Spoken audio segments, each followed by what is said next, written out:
The scent of sizzling steak fills the air, laughter echoes through my backyard, until she arrives. HOA Karen, eyes blazing, phone in hand. "This is illegal," she shrieks, dialing 911. But there's one thing she doesn't know. I'm a world-famous chef. And tonight she just picked a fight she can't win. Stay tuned, because this barbecue is about to turn into the most satisfying karma feast you've ever seen. The smell of hickory smoke and sizzling ribeye curled into the warm evening air, weaving between the rows of pristine suburban houses like a mouth-watering spell. The sun hung low, casting a golden glow over my backyard, where a small but lively group of friends and neighbors had gathered. Cold drinks clinked, laughter bubbled, and my custom-built grill roared to life. A beast of stainless steel and cast iron that I had designed myself. This was supposed to be a quiet escape from the chaos of my old life, a place where I could unwind after years in the high-stakes culinary world. I'd spent the last decade working in Michelin-starred kitchens, judging cooking competitions and guest starring on food shows. But I'd had enough of 18-hour shifts and screaming chefs. Moving here to this HOA-governed slice of suburbia had seemed like the perfect way to slow things down. I should have known it wouldn't be that simple. Halfway through flipping a thick-cut New York strip, the backyard lights flickered. The music playing from my outdoor speakers hiccuped, then cut off completely. A murmur rippled through the crowd as the entire house, maybe even the whole street, plunged into eerie silence. "What the hell?" I muttered, glancing up at the sky. No storm clouds.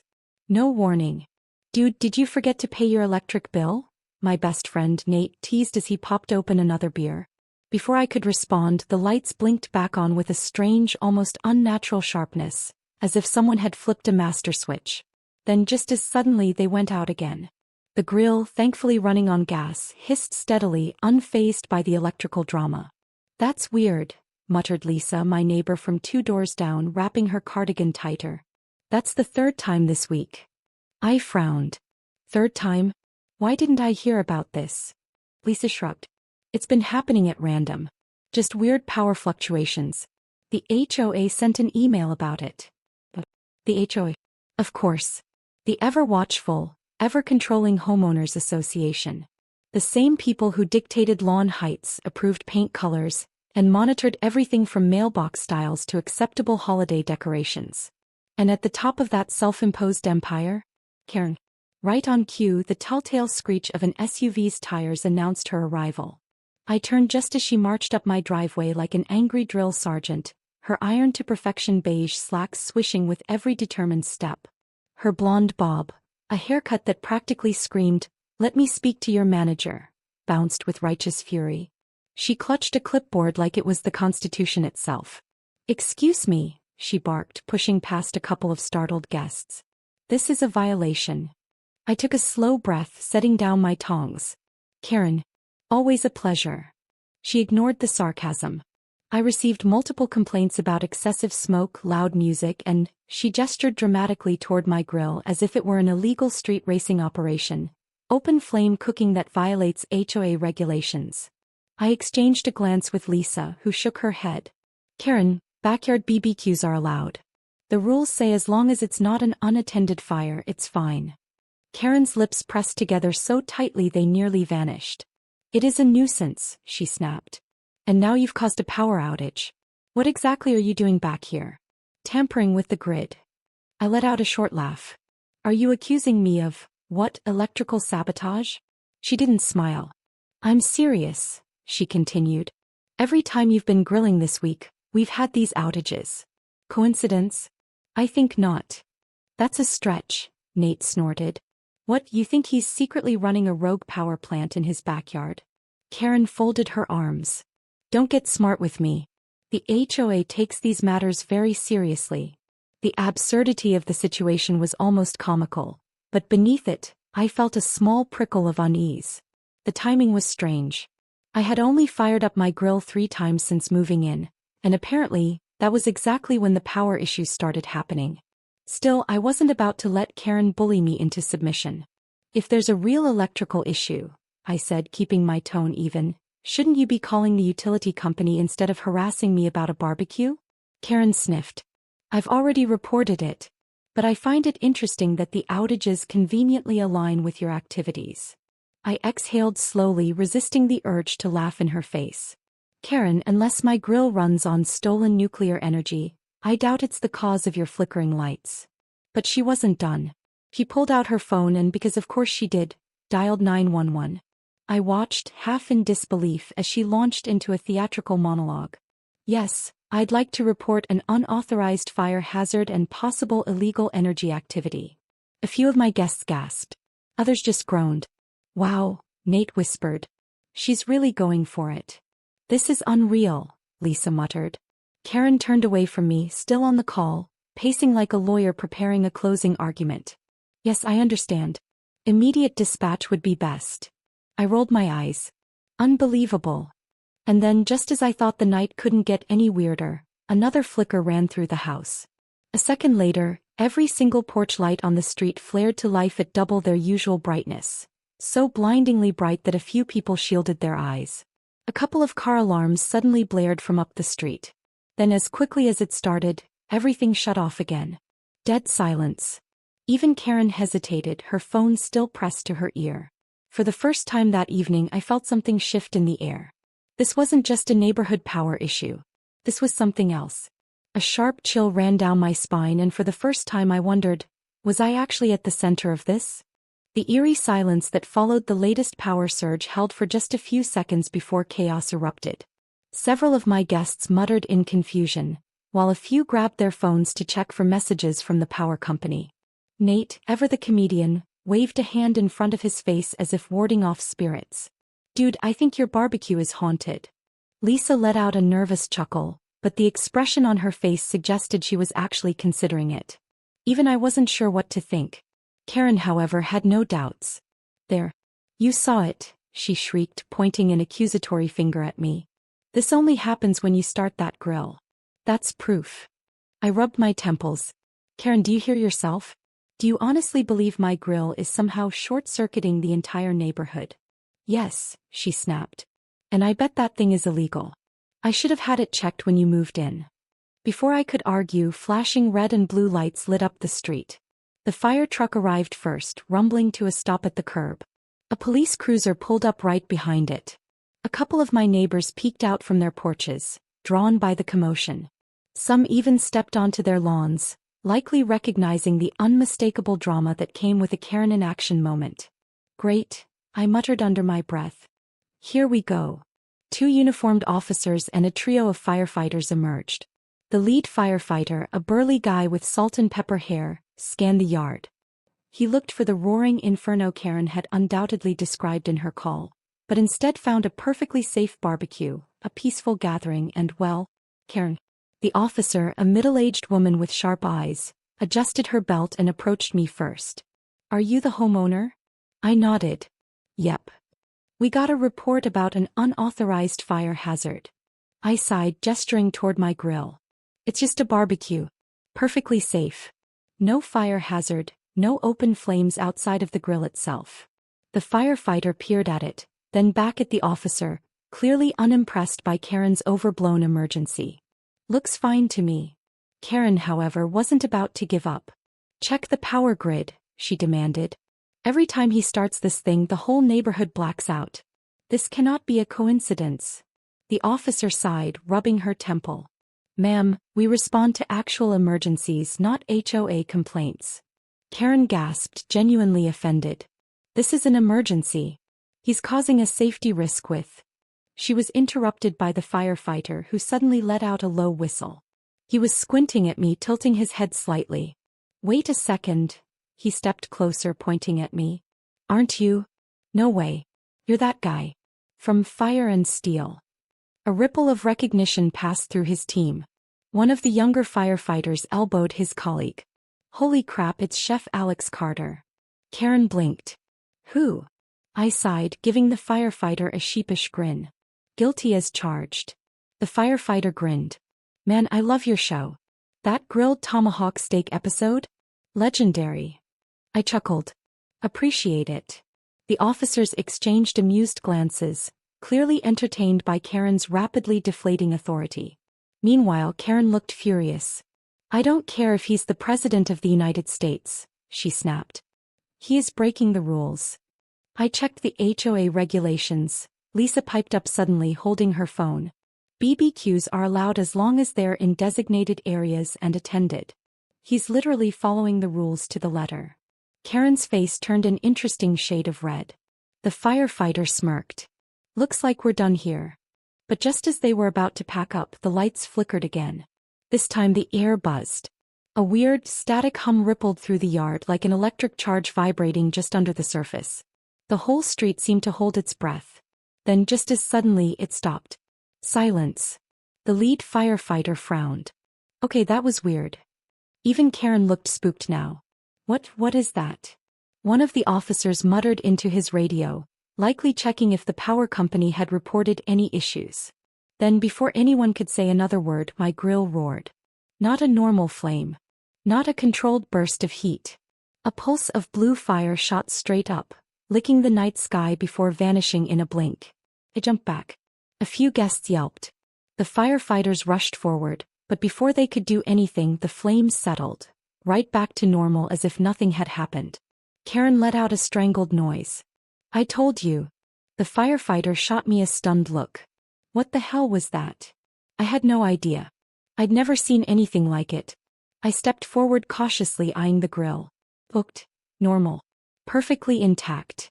But deep in my gut I knew something was off. Lisa swallowed. Okay, yeah. Now I believe in the barbecue ghost.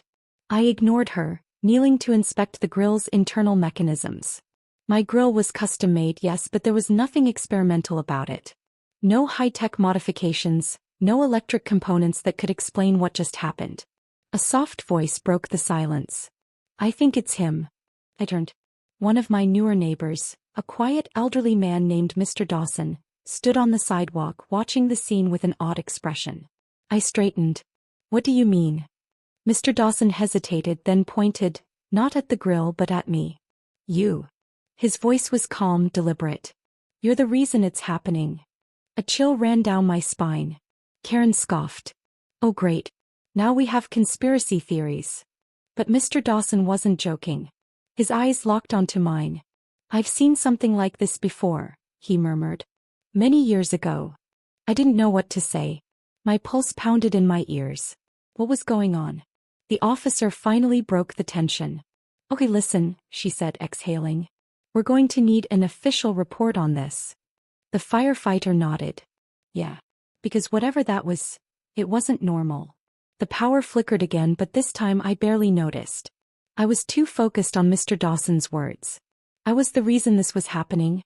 And if so, what did that mean? The world around me felt distant, muffled, like I was underwater. I wasn't sure what rattled me more. The grill shooting out blue flames like some kind of supernatural torch, or Mr. Dawson's cryptic declaration that I was somehow responsible.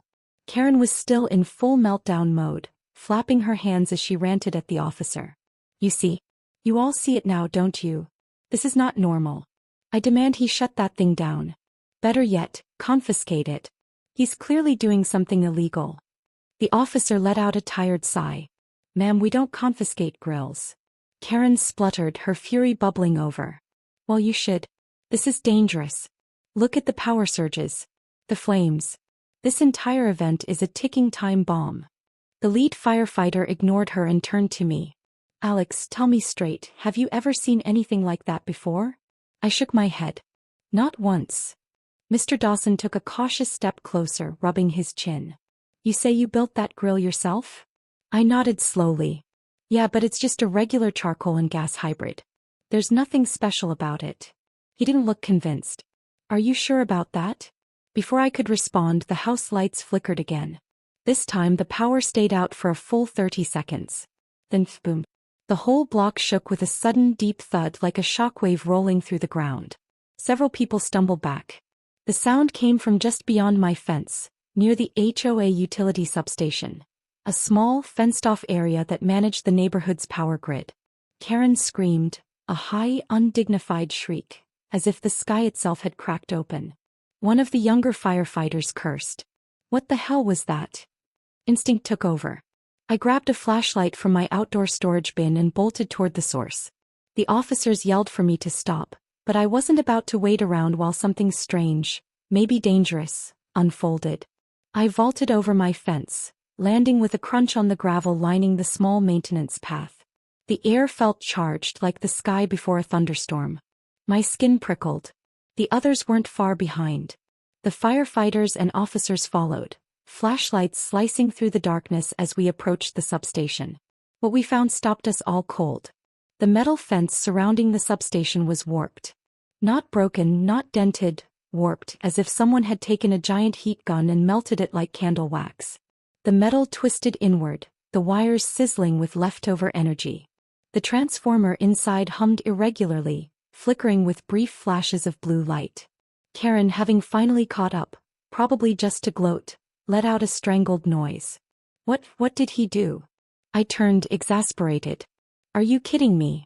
How exactly do you think I melted a steel fence with my barbecue? She pointed a shaking finger at the warped metal. I don't know, but this started when you moved in. The officer raised a hand. Enough, she said firmly. Then she turned to me, expression unreadable. Alex, I think we need to have a real conversation about what's going on here. I held up my hands. I swear to you, I don't know what's happening. The firefighter stepped forward, his gaze locked on the melted fence. I've seen electrical malfunctions before, he muttered, mostly to himself. Power surges, fires, you name it. But this, he shook his head. This is different. I swallowed hard. He wasn't wrong. Karen, however, wasn't interested in physics or logic. This is exactly why I called 911. This thing is dangerous. I knew something was wrong with him. Lisa, who had been silent until now, stepped forward, glaring at her. Are you seriously trying to blame Alex for whatever this is? You sound ridiculous. Karen whirled on her. Oh, and I suppose you think this is all just a coincidence? The power grid melts down, the street flickers like a bad horror movie, and somehow the only new factor is him. Lisa folded her arms. Unless Alex secretly has superpowers and forgot to mention it, yes, I think it's a coincidence. I let out a short, nervous laugh, because what if it wasn't? The thought hit me like a truck. The flickering lights. The surges. The grill. Could it really be connected to me? I suddenly felt everyone's eyes on me. Karen's suspicion, the officer's scrutiny, Mr. Dawson's knowing gaze. I forced myself to stay calm. Look, we need to focus on facts. Something is happening to the power grid and I don't know why. But I do know that arguing isn't going to fix it. The officer nodded, rubbing her chin. Agreed. We need the utility company to take a look at this. In the meantime, I'm advising everyone to stay clear of this area. The firefighters began taking readings with their handheld equipment. One of them muttered, "Weirdest energy spikes I've ever seen." Karen, of course, wasn't satisfied. "This isn't over," she snapped. "I'm filing a formal complaint with the HOA. You and your freak grill are going to be out of here before the month is over." I took a deep breath. "Karen, I am really trying to be patient with you." "Don't bother," Lisa interrupted, rolling her eyes. "She doesn't understand logic." Karen opened her mouth for a retort but was cut off by another boom. This one was smaller. Less of an explosion, more of a detonation. It came from my backyard. A chorus of gasps rang out.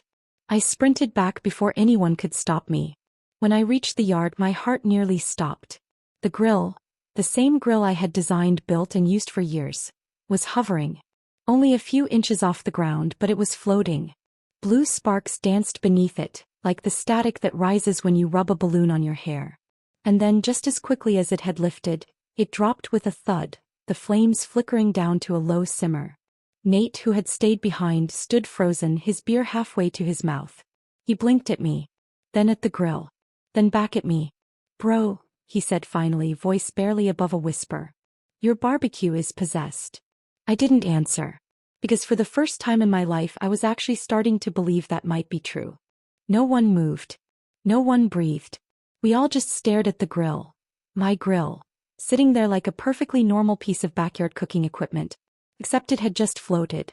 My pulse thundered in my ears. Karen, for once in her life, was speechless. Her mouth opened and closed like a fish gasping for air. The police officers stood frozen, their hands hovering near their radios as if waiting for confirmation that they weren't hallucinating. The firefighters, tough and experienced, exchanged uneasy glances. Nate? He just kept whispering, "Nope, nope, nope." I took a cautious step forward. The grill was motionless now, humming softly as if it had never defied gravity in the first place. My hands were sweating, my mind racing. What the hell? Mr. Dawson was the first to break the silence. "It's happening again," he murmured. I whipped around to face him. "What is happening again?" He hesitated as if choosing his words carefully. "I've seen something like this before. Many, many years ago." Karen, regaining her voice, pointed a trembling finger at me. You planned this, didn't you? Some kind of trick. Special effects. A publicity stunt." I rounded on her. "Are you seriously suggesting I rigged my own grill to levitate just to mess with you?" Her lips twisted, but she clearly had no good response. The lead firefighter exhaled sharply. "All right, I'm gonna be honest. I have no idea what we just saw." He turned to me, eyes serious. "But I do know one thing. This isn't normal. And if it's connected to you, we need to figure out why." I swallowed hard. "You think I don't want to figure this out?" Lisa, still staring at the grill, rubbed her arms as if warding off a chill. "Okay, just a thought, but maybe we should, I don't know, stop using the grill?" Nate let out a nervous chuckle. "Yeah, maybe before it summons a demon or something." I turned back to the grill. The idea of shutting it down, my grill, my own creation, felt strangely wrong. But what if they were right? What if continuing to use it was dangerous? As if answering my thoughts, a gust of wind suddenly whooshed through the yard, rattling the trees and sending a spray of embers flickering up from the grill. They swirled in the air, almost too deliberately, before vanishing. A cold sensation crawled up my spine, and then my phone rang. I jolted, fumbling to pull it from my pocket. An unknown number. I hesitated, then answered. "Hello." A low voice, distorted and mechanical, rasped through the speaker. "You need to stop cooking." I froze. The entire yard seemed to tilt. "Who is this?" My voice came out hoarse. Silence. Then the call ended. The air felt heavier, thick with something unexplainable. Lisa's eyes widened. "Okay, you look like you just saw a ghost." "Who was that?" I stared at the phone, my grip tightening. I don't know." The lead officer, noticing my reaction, stepped closer. "Alex, what did they say?" I exhaled shakily. "They told me to stop cooking." Another beat of stunned silence. Karen practically vibrated with indignation. "Oh, now you're just making things up." The firefighter ignored her, instead locking eyes with me. "You think someone's messing with you?" I shook my head. "I don't know. But deep down I did know. This wasn't a prank. This wasn't a joke. Something was wrong. And I was at the center of it." Mr. Dawson took a step forward. "It's not the grill," he said, voice quiet but firm. "It's you." I turned to him sharply. "You keep saying that. Why?" He hesitated, then let out a slow breath. "Because I've seen someone like you before. A long time ago. A cook, like you, but different." I narrowed my eyes. "Different how?" He looked at the grill, then back at me. "Let me ask you something, son. When did you first realize food came easier to you?" I frowned. "What?" Karen groaned. "Oh, spare us this mystical nonsense." "Shut up, Karen," Lisa snapped. Mr. Dawson ignored her. "I mean it," he continued. "You ever notice how some things just click for you? Like, you don't just cook. You command food. Like it listens to you." The question hit me in a way I hadn't expected. Because, if I was being honest, yeah, I had always known. Cooking wasn't just a skill for me. It was instinctual. I could taste a dish and know exactly what it needed before I even touched a spice rack. I could sear a steak and feel when it was medium rare without checking. I never followed exact measurements, but my dishes always came out perfect. I thought it was just talent. Just experience. But what if it wasn't? Lisa's voice was hesitant. "You're saying what? That Alex has some kind of, what, culinary superpower?" Mr. Dawson didn't blink. "I'm saying he's special. And if he doesn't get control of it soon, it could get out of hand." Karen, now officially at her breaking point, threw her hands in the air. "This is insane. I refuse to stand here and listen to this supernatural nonsense. I'm calling the HOA board." She turned to stomp away. And then, with a whoosh, a massive burst of blue fire erupted from the grill, spiraling upward like a tornado. Gasps rang out. Someone screamed. Karen shrieked, stumbling back. What is happening? The flames didn't behave like normal fire. They twisted, danced in the air, forming patterns, almost like letters, before vanishing as quickly as they had appeared. Everything went dead silent. My chest rose and fell rapidly. The officer let out a slow breath. Hey, yeah. This is officially above my pay grade. The firefighter muttered. No kidding. Nate's mouth opened and closed. So, does this mean we're not getting brisket? Lisa smacked his arm. I ran a hand through my hair, my heart still hammering. I had no idea what was happening to me. But one thing was clear.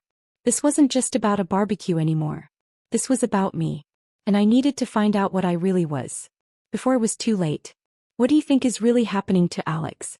Is it supernatural, scientific, or something else entirely? If you were in Alex's shoes, how would you react to discovering you might have a mysterious power over cooking and fire? What should Alex do next? Investigate his abilities, seek out others like him, or completely stop cooking? If Alex's powers continue growing, what's the worst possible scenario that could happen? If Alex went on a cooking show with these abilities, would it be cheating or just talent? On a scale of 1 to 10, how much do you think Karen regrets getting involved in this? Hey everyone! If you enjoyed this wild and unexpected barbecue showdown, don't forget to like this video, share it with your friends, and subscribe for more insane stories and crazy twists. Speech balloon, drop a comment below. What do you think is happening to Alex? Is it supernatural, science, or something even crazier? Let me know your theories. Hit that bell icon so you don't miss the next part. Because trust me, this story is just heating up. Thanks for watching, and remember, be careful who you mess with at the grill. You never know who's cooking. Hamburger fire.